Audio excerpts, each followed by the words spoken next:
Welcome back to our channel, where we bring you the newest, most dramatic daily updates you absolutely cannot miss.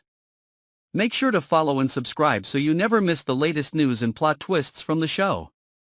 The new week at Fairmont Crest begins with a movement so small it is nearly invisible, yet enough to awaken the unease Eva has tried to bury for months. The feeling of being watched does not come from footsteps or noises in the middle of the night, but from the subtle shift in the air around her. Every time she leaves the house, she cannot shake the sensation of someone's gaze clinging to her back, as if every movement she makes is being recorded. At first, she thinks she is being haunted by old suspicions, but when she spots the Fairmont security emblem on the jacket of the figure lurking behind the line of trees, everything inside her collapses.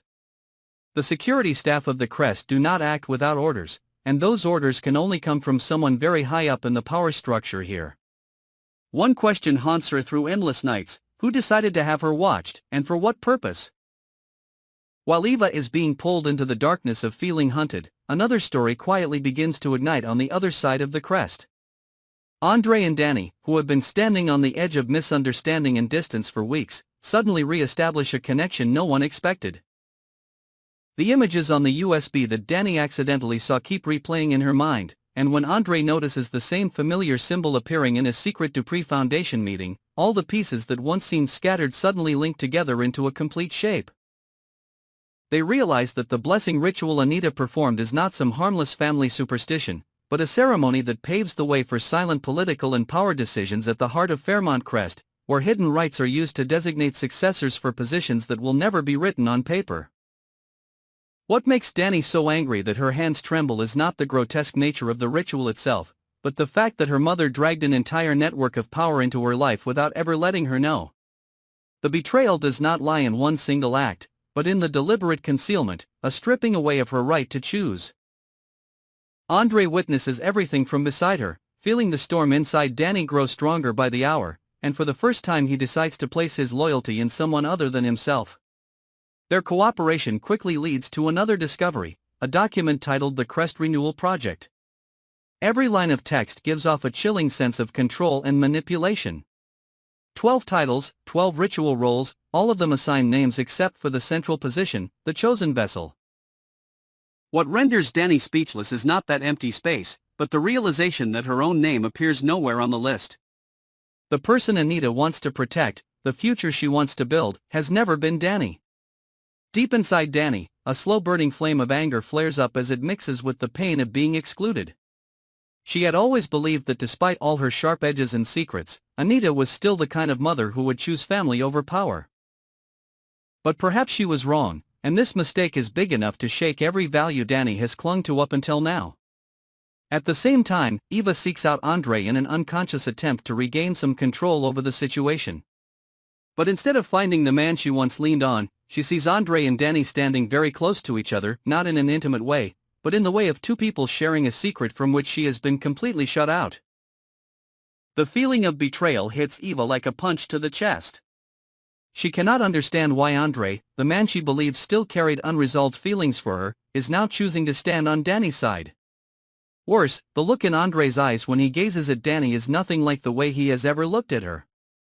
There is trust in it, something Eva has never truly possessed. The jealousy comes not only from love, but from the fear of being replaced, of being pushed out of the center of a story she has spent so much time trying to grasp but has never fully understood. Eva's panic only intensifies when she turns to Nicole, hoping to find someone who will stand with her. But Nicole, too, is living under the same shroud of unease. An anonymous message sent to her reveals that Nicole was supposed to be the one chosen to kneel in Anita's ritual. This not only shatters Eva's belief in her own place within the Crest system, but also raises questions no one dares to speak aloud. Who does Anita truly want to elevate? Why does she have to hide it?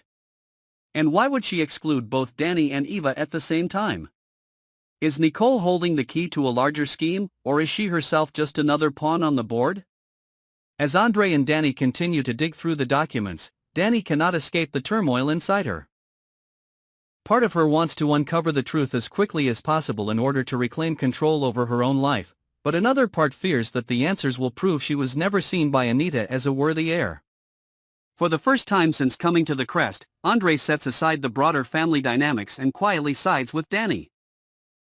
This pushes their relationship beyond old misunderstandings and into deeper territory, where both of them realize they are fighting the same force, even if each has their own reasons. While everyone is slowly being dragged into a silent yet heavy war, Eva suddenly receives the fabricated recording of her own voice.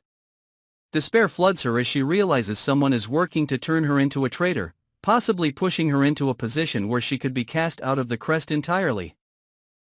With no one left to trust and no escape in sight, Eva rushes to Andre's house in the hope of finding one last ally.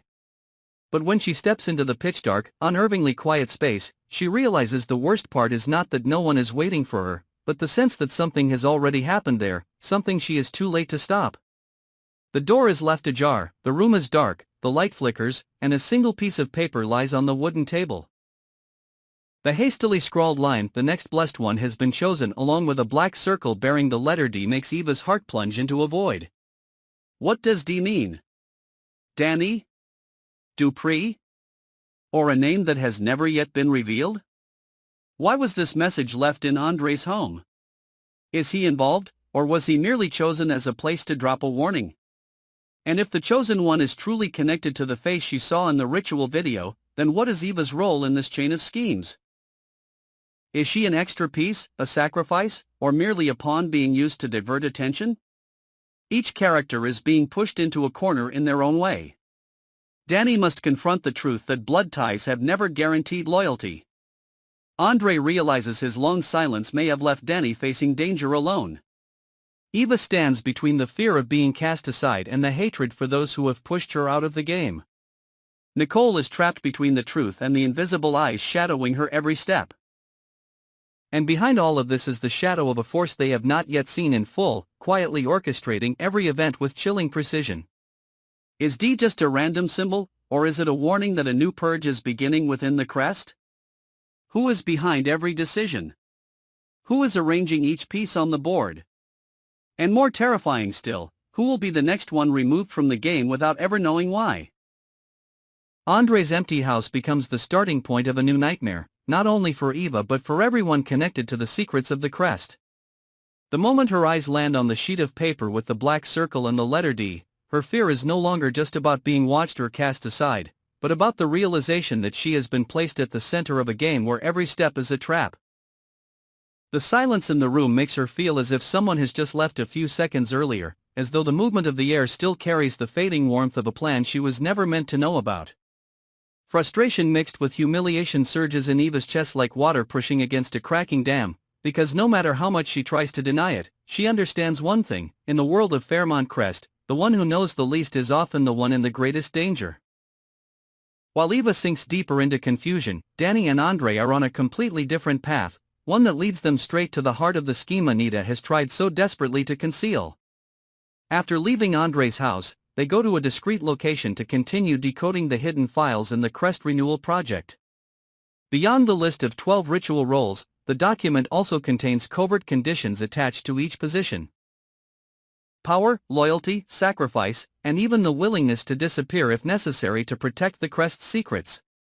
The text never explicitly mentions death, but the implications are far too clear for either Andre or Dani to ignore. Dani sees the names of people who once vanished from the community, people she had always assumed left simply to pursue a different future. Now, she is forced to confront the possibility that reality may be far more brutal. Someone might have chosen their fate for them. In Dani's mind, the hurt of being excluded from the list by Anita is no longer just a family issue, but irrefutable proof that she has been judged unfit to protect the Crest, or worse, that Anita never wanted her to step into that sphere of power in the first place. Her anger grows so intense that she can no longer tell where the pain of being cast aside as a daughter ends and where the hunger to reclaim the truth for herself begins.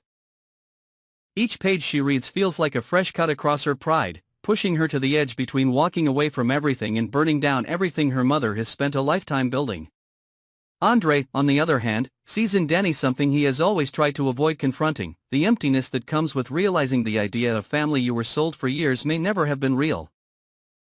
He has never truly had that kind of family himself, but as he watches Dani wrestle with the pain of betrayal, he realizes he has been standing on the sidelines for too long. His rational mind tells him to stay out of it, but instinct urges him to become the one place Dani can hold on to. In that moment, Andre understands that standing by her side is not just about exposing the truth, but also the only way to secure his own footing in this world full of shadows. At the same time, he knows that any move he makes will come with a cost, especially when the person he is challenging is not a stranger, but Anita, someone far too accustomed to using power to manipulate what she believes is good for the community. Andre's temporary disappearance becomes the perfect bait for suspicion to breed inside Eva. From that night onward, she can no longer tell what is real and what has been planted to control her emotions. Every time she remembers the fabricated recording of her own voice, she is forced to face the possibility that the people who were once closest to her might secretly want her gone. Nicole used to be the anchor that helped Eva believe she wasn't alone, but if Nicole is also part of the scheme, then who is left for her to trust? That question poisons her thoughts to the point where she can no longer distinguish friend from enemy. A woman who was once proud and razor-sharp is now left with nothing but cold, hollow spaces in her mind. Meanwhile, after receiving the anonymous message, Nicole begins to realize she may be a far more important piece on the board than she thought. Why does the sender know she was supposed to kneel in the ritual? Why reveal this now? Nicole can clearly feel that she is being watched, not in a chaotic or random way, but with strategy, as if someone is waiting for her to slip. Every movement she makes carries an invisible pressure, as though she is being tested. What unsettles her most is not knowing who wants her at the center of the ritual. If it is Anita, why keep it a secret? And if it is not Anita, then who is trying to push her into a position that could make the entire Crest turn on her? While the three women, Dani, Eva, and Nicole, are being swept up in the vortex of intrigue, the only person who still has enough distance to see a larger part of the picture is Andre. But that distance lasts only a few hours before he realizes he is becoming a target as well. When he leaves the hideout with Dani and returns to the Crest, he finds signs that someone has been inside his house. Nothing is missing, but one thing has been touched. The small wooden box he has kept since he was a child.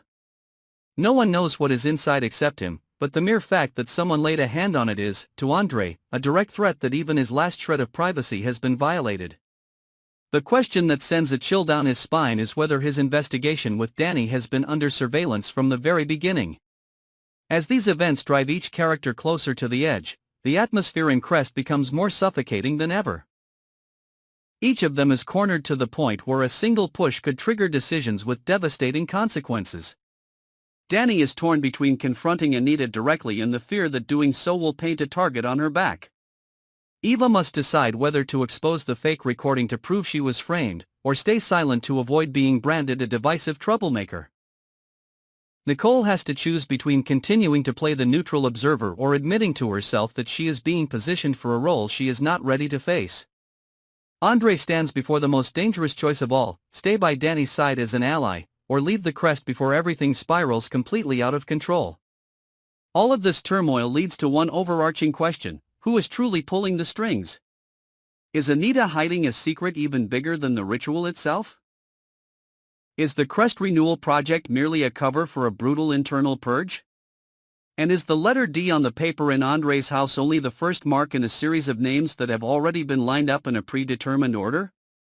The deeper they dig, the more each of them realizes that truth in the Crest has never been meant to live in the light. It has always existed in darkness, guarded by those who can turn anyone into an enemy or an ally with nothing more than a whispered word.